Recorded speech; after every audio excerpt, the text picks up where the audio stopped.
Γεια σας και καλώς ήρθατε στο NDE Ελλάδα, το κανάλι όπου μοιραζόμαστε πραγματικές συγκλονιστικές εμπειρίες κοντά στο θάνατο. Σήμερα θα διηγηθώ μια εμπειρία που περιλαμβάνει και τρομακτικές σκοτεινές πλευρές. Τέτοιες εμπειρίες είναι πολύ πιο σπάνιες. Σύμφωνα με το Ίδρυμα Έρευνας Εμπειριών κοντά στο θάνατο, λιγότερο από 2% των μεταθανάτιων εμπειριών περιέχουν αναφορές σε κόλαση, ενώ ακόμα και οι τρομακτικές εμπειρίες συνολικά παραμένουν μειοψηφία. Οι περισσότερες είναι φωτεινές, γεμάτες αγάπη και γαλήνη. Πάντως, ακόμα και οι σκοτεινές συχνά οδηγούν σε θετική αλλαγή, συγχώρεση και μεγαλύτερη κατανόηση. Μια από τις πιο πλήρεις και μεταμορφωτικές αλλά και πιο σύνθετες εμπειρίες κοντά στο θάνατο που έχουν καταγραφεί είναι αυτή του Dr. Rajiv Bharti, πρώην αναισθησιολόγου σε μεγάλο καρδιολογικό νοσοκομείο της Καλιφόρνια. Ως επιστήμονας δεν πίστευε ποτέ σε τέτοια πράγματα, μέχρι που κατά τη διάρκεια μιας επίγουσας επέμβασης η συνείδησή του αποχωρίστηκε από το σώμα του. Πέρασε από την κόλαση, είδε προηγούμενες ζωές, συνάντησε αρχαγγέλους, τον πατέρα του και ένα φωτεινό όν που του άλλαξε εντελώς τη ζωή. Πάμε να την ακούσουμε. Το 2008, ο Dr. Rajiv Bharti ήταν επικεφαλής στο τμήμα αναισθησιολογίας στο Heart Hospital της Καλιφόρνια. Όπως ο ίδιος μας διηγείται, ήταν ένας άνθρωπος που αντλούσε την ταυτότητα και την ευτυχία του από την τεράστια ποσότητα πλούτου και κύρους που του έδινε η δουλειά του. Ζούσε σε ένα πολυτελές μέγαρο, είχε πολλά πολυτελή αυτοκίνητα και μπορούσε να αποκτήσει σχεδόν οποιοδήποτε υλικό αγαθό ήθελε. Αισθανόταν άτρωτος. Ωστόσο, όλα άλλαξαν όταν διαγνώστηκε με καρκίνο του προστάτη. Η αρχική χειρουργική επέμβαση τον Αύγουστο του 2008 οδήγησε σε σοβαρές επιπλοκές, ακράτεια, φρικτούς πόνους, ανικανότητα και εξάρτηση από παυσίπονα που τον οδήγησαν σε εθισμό και κατάθλιψη. Αναγκάστηκε να υποβληθεί σε 3 ακόμα επεμβάσεις μέχρι το Δεκέμβριο του 2008. Οι επεμβάσεις ήταν επιτυχείς, όμως εκείνος συνέχιζε να ζει με πόνο, είχε ακράτεια και φορούσε πάνες. Στις 14 Δεκεμβρίου του 2010 εισήχθη σε ιατρικό κέντρο για την τοποθέτηση τεχνητού σφιχτήρα, ελπίζοντας να ελέγξει την ακράτεια. Η επέμβαση πήγε καλά, αλλά λίγες μέρες αργότερα εμφάνισε σοβαρές επιπλοκές και μόλυνση. Τα ενδοφλέβια αντιβιωτικά δεν βοήθησαν και η κατάστασή του χειροτέρεψε σε σοβαρή συψαιμία. Την παραμονή Χριστουγέννων του 2010, η σύζυγός του τον μετέφερε εσπεσμένα στο νοσοκομείο, όπου οι γιατροί αποφάσισαν άμεση επίγουσα χειρουργική επέμβαση για να αφαιρέσουν τη συσκευή. Η τελευταία ανάμνησή του ήταν η στιγμή που άρχισε η αναισθησία. Από εκείνη τη στιγμή και μετά, ο Dr. Bharti βίωσε μια εμπειρία κοντά στο θάνατο που άλλαξε τη ζωή του για πάντα. Ξαφνικά βρέθηκε να αιωρείται 3-4 μέτρα πάνω από το χειρουργικό τραπέζι. Ως αναισθησιολόγος, η πρώτη του σκέψη ήταν αν είχε πάρει LSD ή κεταμίνη κατά λάθος, αλλά γρήγορα συνειδητοποίησε ότι βίωνε μια πραγματική εμπειρία εκτός σώματος. Μπορούσε να δει το χειρουργό να κάνει την τομή στο σώμα του και μετά όλο το προσωπικό του χειρουργείου να αντιδρά καθώς η δυσάρεστη μυρωδιά αποτοπίων εξαπλωνόταν σε όλο το δωμάτιο. Είδε μια νοσοκόμα να βάζει νερό με άρωμα ευκαλύπτου στις μάσκες όλων για να καλύψει τη δυσοσμία. Άκουσε μάλιστα τον αναισθησιολόγο να λέει ένα αστείο τόσο συγκεκριμένο που αργότερα το επιβεβαίωσε μαζί του στην αίθουσα ανάνυψης αφήνοντάς τον άφωνο. Οι αισθήσεις του ήταν εξαιρετικά οξυμένες σε αυτή την κατάσταση εκτός σώματος που μπορούσε να ακούει, να βλέπει και να μυρίζει πράγματα πέρα από τα όρια του χειρουργείου. Η συνείδησή του ταξίδεψε στην Ινδία, όπου είδε τη μητέρα και την αδερφή του να κάθονται στο σαλόνι ένα χειμωνιάτικο βράδυ, μιλώντας για τις προετοιμασίες του δείπνου. Αποφάσισαν να φάνε ρύζι, λαχανικά, γιαούρτι και όσπρια.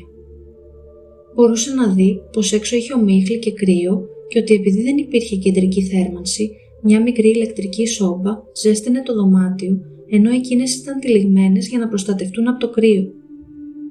Αργότερα τηλεφώνησε και επιβεβαίωσε αυτές τις λεπτομέρειες, αποδεικνύοντας την ακρίβεια της εμπειρίας του. Αντί για φόβο, ένιωσε εφορία και ενότητα με τον κόσμο, σαν η παρουσία του να απλωνόταν παντού.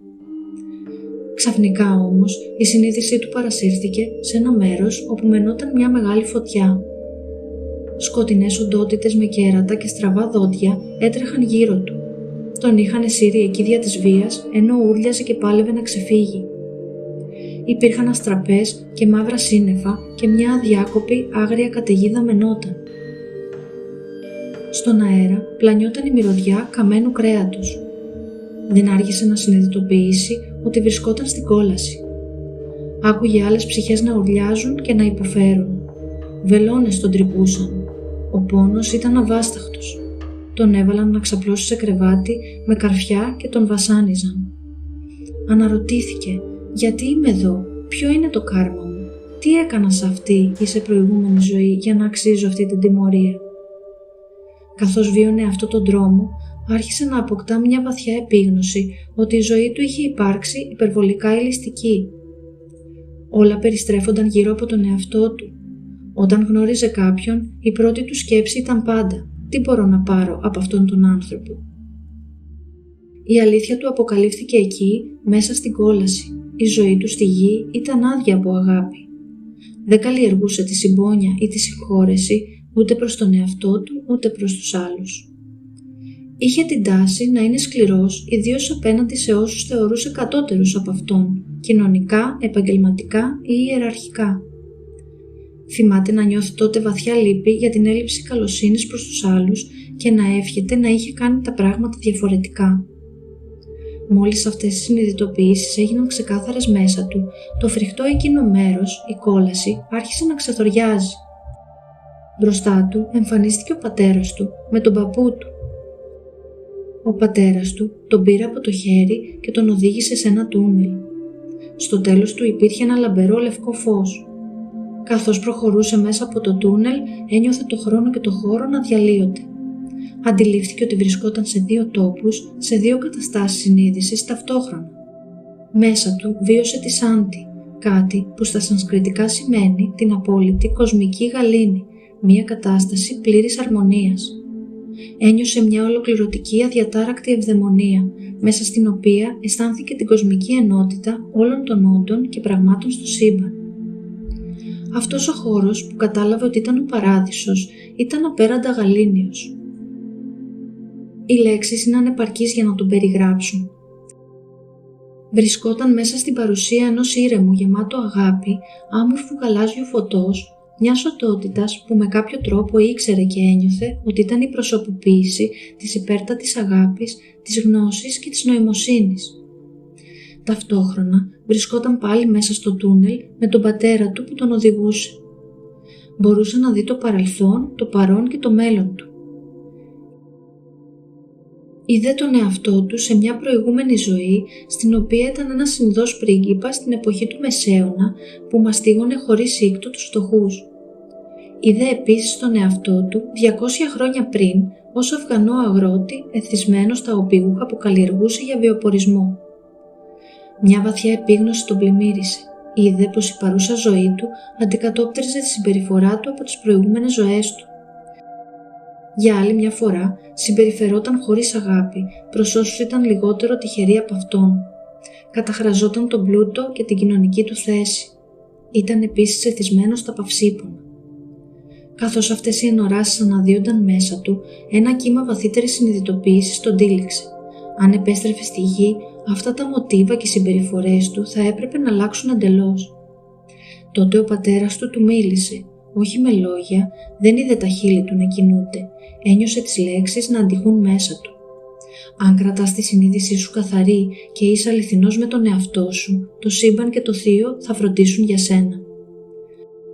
Αυτά τα λόγια είχαν ήδη μεγάλο νόημα για εκείνον, επειδή ήταν τα τελευταία λόγια που του είχε πει ο πατέρας του πριν πεθάνει 20 χρόνια πριν.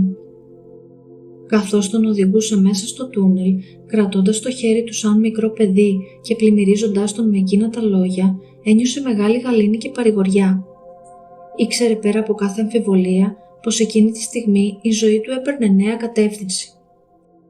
Μετά τη βοήθεια του πατέρα του να διασχίσει το τούνελ, έφτασε σε έναν τόπο βαθιάς ηρεμίας, φωτός και χαράς. Τον υποδέχτηκαν δύο όντα που έμοιαζαν με νεαρούς άντρες, ακτινοβολώντας ενέργεια και φως, γεμάτα ζωντάνια, ενθουσιασμό και αγάπη. Του μίλησαν χωρίς λόγια και κατάλαβε πως ήταν φύλακες άγγελοι. Τα ονόματά τους ήταν Μιχαήλ και Ραφαήλ. Τον οδήγησαν μέσα από αυτόν τον πανέμορφο τόπο. Υπήρχε ένα λιβάδι, χωράφια με χρωματιστά τριαντάφυλλα, βουνά και ένα κρυστάλλινο ριάκι που κυλούσε απαλά. Ένας δροσερός αναζωογονητικός αέρας φυσούσε, γεμάτος με γλυκιά ευωδία. Από μακριά ακουγόταν μια απαλή ψαλμοδία που ακουγόταν ταυτόχρονα μακρινή και πολύ κοντινή. Οι αρχάγγελοι Μιχαήλ και Ραφαήλ τον μοίησαν στη φύση της ανώτερης συνείδησης. Του εξήγησαν ότι ήταν βοηθοί και πως το επίπεδο συνείδησής τους, που ήταν ανώτερο από το δικό του, υπήρχε ακόμη κάποια μορφή. Όμως πέρα από αυτό υπήρχε ένα επίπεδο, εντελώς άμορφο, το υψηλότερο απ' όλα. Εκεί δεν υπήρχε μορφή, αλλά μια πανταχού παρούσα δύναμη, μια οντότητα καθαρής ενέργειας φτιαγμένη από αγνή αγάπη. Αυτή η αγνή αδέσμευτη συνείδηση ήταν η αληθινή πραγματικότητα που συνδέει τα πάντα στο σύμπαν. Η ίδια η πηγή της δημιουργίας. Καθώς η συνείδησή του απορροφούσε αυτή τη γνώση, βρέθηκε αμέσως βυθισμένος μέσα στο άμορφο απέραντο γαλάζιο φως. Το φωτεινό ον άρχισε να του μιλά, όχι με ήχο, αλλά μέσα από έναν απαλό άνεμο που ψιθύριζε στα αυτή του. Το ον αυτό έμοιαζε να είναι πανταχού παρόν. Είναι δύσκολο να περιγραφεί με λόγια η αίσθηση του να βρίσκεται κανείς μέσα σε αυτή την παρουσία. Η αγνή αγάπη διαπερνούσε τα πάντα, σαν και οι 5 αισθήσεις να ήταν βυθισμένες μέσα σε αυτήν. Ήταν πανίσχυρη πανταχού παρούσα. Η συνείδησή του ένιωθε ενωμένη με την υπέρτατη πρωταρχική συνείδηση, επικοινωνούσε μαζί της και βρισκόταν μέσα της. Όσο πλησίαζε περισσότερο στο φωτεινό ον, τόσο πιο καθαρή και έντονη γινόταν η ψαλμοδία από μακριά. Ο ήχος που άκουγε ήταν «ονγκ», κάτι που τότε δεν καταλάβαινε, αλλά αργότερα έμαθε πως είναι μια πρωταρχική μορφή του «ομ», όπως διδάσκεται στην κουνταλίνι γιόγκα. Το φωτεινό «ον» του είπε πως δεν είχε έρθει ακόμα η ώρα του να φύγει από τη γη. Όλα θα πήγαιναν καλά, αλλά ο δρόμος του στο εξής θα ήταν ο δρόμος του θεραπευτή. Του είπε «Τώρα είναι η ώρα να γίνεις θεραπευτής της ψυχής, ειδικά των ασθενειών της ψυχής, του ενεργειακού σώματος, του εθισμού, της κατάθλιψης, του χρόνιου πόνου και του καρκίνου». Του εξήγησε πως αυτός ήταν ο λόγος που έπρεπε να βιώσει τις ασθένειες που τον βρήκαν, ώστε να έχει ενσυναίσθηση για τους άλλους, να ξέρει πώς είναι να βρίσκεται κανείς στη θέση τους. Του έδειξε εικόνες από το μέλλον του, να γράφει βιβλία, να μιλά σε κοινό, να βοηθά πολλούς ανθρώπους. Αυτό ήταν μια αποκάλυψη για αυτόν. Ήταν ένας αναισθησιολόγος που σχεδόν δεν μιλούσε με τους ασθενείς και το προτιμούσε έτσι. Ένιωθε τρομερό άγχος για τις δημόσιες ομιλίες και τις απέφευγε με κάθε τρόπο. Αν εξαρτιόταν από αυτόν, θα είχε μείνει για πάντα στη δουλειά του, την αγαπούσε και διακρινόταν σε αυτήν. Ήταν ο πιο περιζήτητος αναισθησιολόγος στην περιοχή του και απολάμβανε τη φήμη και την άνεση που του παρήγε το επάγγελμα. Όμως τώρα δεχόταν άμεσες εντολές από αυτό το μεγαλοπρεπές, γεμάτο αγάπη και πανέξυπνο φωτεινό όν. Η ζωή του θα του δινόταν πίσω μόνο για να τη ζήσει διαφορετικά. Εκείνη τη στιγμή κατάλαβε σε κάθε ίνα της ύπαρξής του ότι η ζωή του δινόταν ξανά για να βοηθήσει όσους υπέφεραν από χρόνιο πόνο, εθισμό και κατάθλιψη. Η επόμενη του ανάμνηση ήταν να ξυπνά στην αίθουσα ανάνυψης. Στις επόμενες μέρες η ανάρρωσή του υπήρξε θαυματουργή. Προς έκπληξη του ιατρικού προσωπικού, η συψαιμία και η λίμωξή του είχαν σχεδόν επουλωθεί μέσα σε 72 ώρες και πήρε εξιτήριο. Ο πόνος και η φλεγμονή υποχωρούσαν μέρα με τη μέρα, ώσπου εξαφανίστηκαν. 3 εβδομάδες αργότερα παραιτήθηκε από τη θέση του ως αναισθησιολόγος και δεν επέστρεψε ποτέ στο περιβάλλον του νοσοκομείου. Η ζωή του άλλαξε ριζικά, καθώς και της οικογένειάς του. Μετακόμισαν σε ένα μικρότερο σπίτι, άρχισε να προσφέρει εθελοντική εργασία και να αναζητά συνεχώς τρόπους να προσφέρει σεβά, δηλαδή ανιδιοτελή υπηρεσία. Μετά από αυτή την επίσκεψη σε άλλη διάσταση, η κατάθλιψη που τον βασάνιζε για χρόνια είχε εξαφανιστεί, το ίδιο και ο εθισμός του στα παυσίπονα. Οι γιατροί του δεν μπορούσαν να εξηγήσουν πώς απαλλάχθηκε από μια τόσο βαριά εξάρτηση χωρίς πρόγραμμα αποκατάστασης. 8 μήνες αργότερα μπόρεσε να θεραπευτεί από την ακράτεια που του ταλαιπωρούσε για χρόνια και απαλλάχθηκε από την ανάγκη να φοράει πάνες.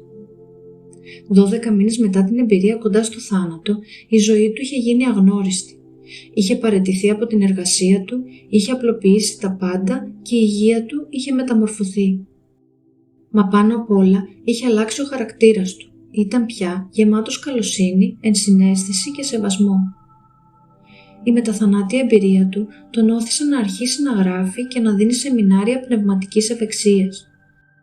Ως γιατρός που γνώριζε τι προκαλεί υπερβολική φαρμακοεξάρτηση, προτρέπει τους ανθρώπους να αναζητούν πρώτα μη φαρμακευτικές, μη επεμβατικές θεραπείες. Υποστηρίζει την ανάγκη για μια προσέγγιση θεραπείας βασισμένη στη συνείδηση. Άρχισε να εκφράζει αυτές τις διδασκαλίες πρώτα στη δική του ζωή, μιλώντας ανοιχτά για τις σκοτεινές πλευρές και τα λάθη του, γιατί μόνο αναγνωρίζοντας και αποδεχόμενος τα σκοτεινά μέρη του εαυτού μπορεί κανείς να θεραπευτεί. Η οπτική του είχε πλέον ριζικά αλλάξει. Η βαθύτερη σημασία όλων όσων έζησε συνεχίζει να αποκαλύπτεται μέρα με τη μέρα.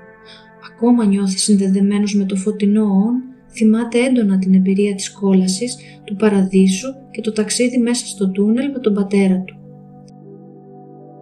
Καταλαβαίνει ότι η μεταμόρφωση που ξεκίνησε τότε συνεχίζει να ξετυλίγεται καθώς η ζωή του ευθυγραμμίζεται περισσότερο με το σκοπό της. Στην παλιά του ζωή βύθιζε τους ανθρώπους στον ύπνο. Στη νέα του τους ξυπνά και ο ίδιος έχει ξυπνήσει. Πραγματικά συγκλονιστική η εμπειρία του Δόκτωρ Παρτί.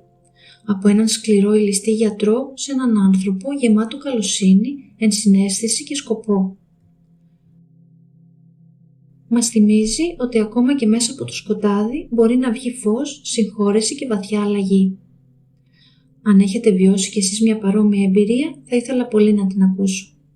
Μπορείτε να μου τη στείλετε ανώνυμα ή επώνυμα μέσω της φόρμας ή του email που είναι στην περιγραφή του βίντεο. Μην ξεχάσετε να κάνετε like και εγγραφή και να πατήσετε το καμπανάκι για να μην χάσετε καμία νέα αφήγηση. Μέχρι την επόμενη φορά, γεια σας!